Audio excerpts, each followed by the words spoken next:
नमस्कार. पुन्हा एकदा तुमचं स्वागत आहे लाईफ ऑफ फ्रीडम या चॅनलमध्ये. आपण मागच्या आठवड्यामध्ये चालू केलं की निफ्टी 50चं अनालिसिस आपण बघितलं आणि निफ्टी 50 ह्या कंपन्यांमध्ये आपण बघितलं की टॉपच्या कंपन्या कशा आपण शोधायच्या आणि त्यामध्ये आपण कशी इन्व्हेस्टमेंट करायची. तर त्यामध्ये आपण मागच्या आठवड्यामध्ये बघितलं की एच-डी-एफ-सी बँक ही त्यामध्ये कशी टॉप रँकला जाऊन बसलेली आहे. तर ही का बसली त्या रँकमध्ये? कारण त्या कंपनीचं किंवा त्या एच-डी-एफ-सी बँकेचं मार्केट कॅप हे हायर आहे आणि त्याचं कॉन्ट्रिब्युशन हे निफ्टी 50 मध्ये हे चांगल्या पद्धतीचं आहे. 12.5% त्याचं कॉन्ट्रिब्युशन आहे. तसेच ह्यावेळेस आपण बघणार आहोत, आपण ज्यावेळेस ह्या कंपन्या आपण सॉर्ट आउट केल्या, तर त्या सॉर्ट आउट केल्यानंतर ए टू झेड रँकमध्ये आल्यानंतर पहिली एच-डी-एफ-सी आली आणि त्यानंतर आय-सी-आय-सी-आय बँक आली. तर आपण आज आय-सी-आय-सी-आय बँकेबद्दल पण माहिती घेणार आहोत. तर त्या अगोदर आपण थोडीशी मार्केटबद्दलची गुंतवणूक का करायची हे पण आपण समजून घेऊया.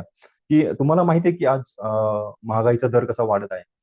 जवळ-जवळ 7 ते 8% महागाईचा दर हा वाढतच आहे. तर ह्या महागाईच्या दरप्रमाणे आपला हा इन्कम वाढतो आहे का? तर नाही ना. तर किंवा आपली सॅलरी त्या प्रमाणात वाढते का? आपला खर्च हा वाढतच आहे त्याप्रमाणे. पण जर तुम्ही शेअर मार्केट हा जर एक तुमचा ॲडिशनल इन्कम म्हणून जर काही त्यामध्ये गुंतवणूक केली आणि ती जर गुंतवणूक जर तुम्ही एक चांगल्या प्रकारे केली आणि चांगली माहिती घेऊन केली, तर तुम्हाला नक्कीच चांगला परतावा मिळतो. जर आपण बघितलं की आतापर्यंत सेन्सेक्स आणि निफ्टी एक्सचेंजेस आहेत, 2 एक्सचेंजेस. त्यामध्ये आपण बघितलं की इन्व्हेस्टमेंट कसं केलं. 1978 पासून जर सेन्सेक्समध्ये जर कोणी इन्व्हेस्टमेंट केली असेल, तर ₹100 ची इन्व्हेस्टमेंट आज ती 80,000च्या वरती गेलेली आहे. म्हणजेच कसं की त्याचं 16% हा सी-ए-जी-आर म्हणजे कंपाउंडेड अॅन्युअल ग्रोथ रिटर्न याप्रमाणे इन्व्हेस्टमेंट केलेली, त्यामुळे ती इन्व्हेस्टमेंट आपली डबल होत गेलेली आहे सी-ए-जी-आर. 16%च्या एव्हरेजनी हे आपल्याला परतावा मिळालेला आहे आणि निफ्टीमध्येही सुद्धा त्याच पद्धतीने आपल्याला रिटर्न मिळालेला आहे. तर ही गुंतवणूक ही सिक्युर्ड गुंतवणूक आहे. जर जर ही गुंतवणूक आपण जर वेळच्या वेळी जर केली, दर महिन्याला केली, एस-आय-पी थ्रू केली, जर आपल्या ज्या पोर्टफोलिओमध्ये जर आपण चांगल्या प्रकारचे जर स्टॉक्स आपण जर ठेवले, तर आपण आपल्या फॅमिलीकरता, आपल्या मुलांकरता एक सिक्युर्ड लाईफ आपण एक जगू शकतो आणि त्यांना एक चांगल्या प्रकारचं एज्युकेशन देऊ शकतो आणि आपल्या मुलांबरोबर आपण एक चांगलं लाईफ स्पेंड करू शकतो आणि शिवाय आपल्या एक रिटायरमेंट करता एक चांगला कॉर्पस तयार करू शकतो. आणि माझंही असंही म्हणणं असेल, की जे आता यंग जनरेशन आहे, त्यांचं जस्ट नोकरीला लागलेलं आहे. 25-26 वर्ष असेल, त्यांचं जस्ट ग्रॅज्युएशन संपलंय आणि त्यांची नोकरी झाली. तर त्यांच्याकरता माझा एक उत्तम सल्ला असेल, की त्यांनी लवकरात लवकर इन्व्हेस्टमेंट चालू करावी. कारण जर त्यांनी आत्ता जर इन्व्हेस्टमेंट चालू केली, तर ते वयाच्या 45 वर्षापर्यंत त्यांनी जर सातत्याने जर इन्व्हेस्टमेंट केली, तर ते नक्कीच त्यामध्ये चांगला कॉर्पस तयार करून ते लवकरात चांगल्या प्रकारचे एक रिटायरमेंट लाईफ आणि लाईफमध्ये ते लवकर रिटायर होऊ शकतात. मला हेच सांगायचं आहे. आणि जर असेच तुम्ही नवीन-नवीन इन्व्हेस्टमेंट आणि जर तुम्हाला काही अशी प्रकारची माहिती लागत असेल, तुम्ही माझ्या चॅनलवर जर नवीन असाल, तर नक्कीच माझ्या चॅनलला तुम्ही लाईक करा, शेअर करा, सबस्क्राईब करा आणि बेल आयकॉन दाबायला विसरू नका. तर आज आपण बघूया आजच्या नेक्स्ट जो आपली कंपनी आहे आय-सी-आय-सी-आय बँक. तर त्या बँकेची बद्दल आपण माहिती घेऊया आणि ती का घ्यायची आणि कोणत्या टायमिंगला घ्यायची आणि कोणत्या टायमिंगला एक्झिट घ्यायची. कोणत्या टायमिंगला आपण आपल्या पोर्टफोलिओमध्ये तिला घ्यायची आणि कोणत्या टायमिंगला ती आपल्या पोर्टफोलिओमधून बाहेर पण काढायची. या गोष्टींबद्दल आपण थोडंसं माहिती घेऊया. तर चला जाऊया आपण.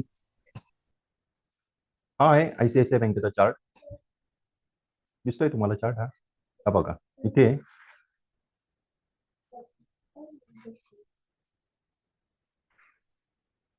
ज्या दिवशी मार्केट बंद झालं, त्यावेळेस 1344 याची प्राइस होती. आणि बघा इथे मी ह्या चार्टमध्ये एक तर व्हॉल्यूम टाकलेला आहे आणि आर-एस-आय टाकलेला आहे. आर-एस-आय काय असतो? Relative strength indicator. तर हे तुम्हाला नक्कीच कळेल की आर-एस-आय हे तुम्हाला टेक्निकल इंडिकेटर आहे. याच्याबद्दल आपण काही दिवसानंतर आपण याच्यामध्ये व्हिडिओ टाकणार आहे, की आर-एस-आयमध्ये कसं ओळखायचं. तर आजच्या पुरतं तुम्ही लक्षात ठेवा, की आर-एस-आय हा ज्यावेळेस आर-एस-आय 40च्या आसपास असतो, त्यावेळेस तुम्ही शेअर तुमच्या पोर्टफोलिओमध्ये घ्यायला पाहिजे आणि ज्यावेळेस तो 50-60 असेल, इथे 60च्या पर्यंत असेल, तर हा तुमच्या पोर्टफोलिओमध्ये तोपर्यंत असायला पाहिजे. तर तुम्ही बघा इथे, हा बघा या कंडिशनमध्ये इथे बघा, इथे 50, इथे 40 म्हणजे हा शेअर खाली पडलेला आहे 40 मध्ये. हा इथे 40 त्याचा आर-एस-आय आहे. 40 आर-एस-आय असताना याची व्हॅल्यू झालेली होती इथे 1160. तर तुम्ही या अगोदर जर बघितला, या अगोदर आय-सी-आय-सी-आय बँक, ही बघा, ही आय-सी-आय-सी-आय बँकचा आपण आज चार्ट बघत आहे. आय-सी-आय-सी-आय बँक, तर आय-सी-आय-सी-आय बँकचा हा लोअर इथे 982 पर्यंत आलेला आहे आणि नंतर त्यांनी इथे बऱ्याच वेळा बाय सिग्नल दिला, इथे बऱ्याच वेळा सेल सिग्नल दिला, बाय सेल बाय सेल. तर तुम्ही बघा, ज्या ज्या वेळेस बाय सिग्नल दिला त्यांनी इथे त्यावेळेस इथे व्हॉल्यूम मध्ये त्याचे ट्रेड होत आलेले आहे. आणि हा RSI 40 ज्या ज्या वेळेस दिसतो, मग इथे बघा RSI 40, इथे RSI 40, इथे RSI 40, ज्या ज्या वेळेला RSI 40 आलेला आहे त्यावेळेस हा मार्केटमध्ये लोअर साईडला आला आणि तिथे सपोर्ट घेऊन हा नक्कीच वर जातो. तुम्ही बघा प्रत्येक वेळेस यांनी सपोर्ट घेतला आणि इथे RSI 60 पर्यंत गेला आणि इथे स्टॉकची प्राइस ही वाढतच गेलेली आहे. तर अशाच प्रकारे आपण आता याचा NSE वर त्याचं डिटेल बघूया. NSEच्या वेबसाईट आल्यानंतर तुम्ही www.nsc हा करायचा आणि इथे गेल्यानंतर तुम्ही ह्या कंपनीचा नाव टाकायचं आहे तिथे तुम्ही. आज आपण ICICI म्हणून टाकायचं इथे. जर मी ओपन केलंय तुमच्यासाठी ICICI बँक, इथे येतं ICICI बँक. ओपन केल्यानंतर इथे तुम्हाला इथे कंपनीची पूर्ण इन्फॉर्मेशन येते. इथं 1345.45 16.2 एवढं त्याचं राईज झालंय. 1.2% राईज झालेला आहे. तर तिथे त्याचे प्रिव्हियस क्लोज दिसते, इथे ओपन हाय लो. त्यानंतर इथे कंपनीने आतापर्यंत म्हणजे ICICI बँक, तर ICICI बँक, तर ICICI बँक हा 52 वीक हाय म्हणजे 20 सप्टेंबर रोजी 1362 गेलेला आहे. 52 वीक हाय 970 पर्यंत गेलेला आहे. 52 वीक लो 970 गेलेला आहे. अप्पर बँड त्याचा आतापर्यंत 1462 आहे आणि लोअर बँड त्याचा 1196 आहे. त्यानंतर कंपनीचा जो फ्री फ्लोट मार्केट जे आहे कंपनीचं, तर ते 9,48,165 कोटी आहे. म्हणजे एवढी कंपनीची मार्केट फ्री फ्लोट आहे. त्यानंतर आतापर्यंत या कंपनीमध्ये ट्रेडेड व्हॅल्यू एवढी आहे त्याची आणि ट्रेडेड व्हॉल्यूम एवढा झाला आहे त्याचा 135 लाख त्याचा ट्रेडिंग व्हॉल्यूम झालेला आहे लेटेस्ट मध्ये. जो शेवटचा जो काही ट्रेडिंग दिवस असेल त्या दिवशीचा हा त्याचा ट्रेडिंग व्हॉल्यूम आहे. तर अशा प्रकारे आपण याचं अनालिसिस करू शकतो. आणि जर मी तुम्हाला सांगितलं की हा का घ्यायचा, तर याच्या मागचं हेच कारण आहे. तर मागच्या आठवड्यात आपण HDFC बँक बघितला होता, तर त्याचंही थोडं आपण बघूया. HDFC bank limited. तर HDFC बँक सुद्धा आपण का घ्यायचा, तर हे बघा HDFC बँक सुद्धा त्याची व्हॅल्यू बघा किती आहे, त्याची ट्रेडिंग व्हॅल्यूम आणि त्याचं फ्री फ्लोट मार्केट फ्लोट त्याचंही बघा 14,22,030 मार्केट क्लॅप आहे त्याचं. आणि त्याचं चार्ट बघा, मागच्या वेळेस आपण चार्ट बघितला होता.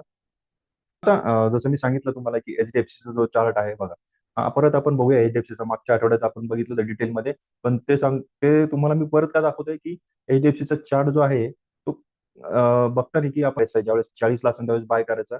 तर सांगितलं की कोणत्या कोणत्या टाइमला तुम्ही तुमची एक SIP केली पाहिजे, तर त्याकरता हे बघा 40 हा इथे तुम्हाला बघा, इथे इथे बघा, इथे 40च्या आसपास गेले म्हणजेच ह्या डेटला.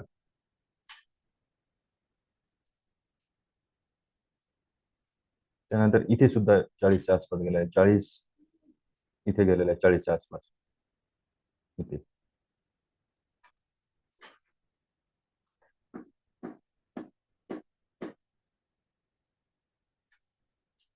RSI 40 असेल त्यावेळेस आपल्याला नक्कीच आपल्या पोर्टफोलिओमध्ये याची एंट्री करावी आणि नंतर त्याला आपण आपल्या पोर्टफोलिओमध्येच ठेवावी.